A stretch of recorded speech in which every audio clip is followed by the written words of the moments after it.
ఒకటి, ఎప్పుడు కూడా జీవహింస చేయకూడదు, సాత్వికమైన ఆహారాన్ని మాత్రమే తీసుకోవాలి. ఒకటి.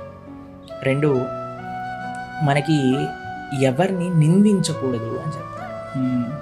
అతిగా కోపము తెచ్చుకోవటము, నిందించటము, వేరే వాళ్ళని దూషించటము, చెడు మాటలు మాట్లాడటము, బూతులు అంటారు చూడండి, బూతులు మాట్లాడటం, పరుషంగా మాట్లాడటం, అది చేయకూడదు అని చెప్తారు. 1, 2.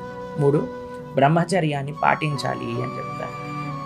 4, మనకి ఏదైతే భగవంతుడి దగ్గర నుంచి దూరంగా తీసుకెళ్ళిపోతుందో అలాంటి పనులలో ఇండల్జ్ చేయకూడదు. తర్వాత 5వది ఏమంటారంటే, ఈ కార్తీక మాసం అయ్యేంత వరకు, ఈ దామోదర మాసం వరకు కూడా మనము మన యొక్క పర్సనల్ హైజీన్ని మెయింటైన్ చేసుకోవాలి. ప్రొద్దున స్నానము, సాయంకాలం స్నానం, ఇలాంటివన్నీ కూడా చేసుకోవాలి అని చెప్తారు.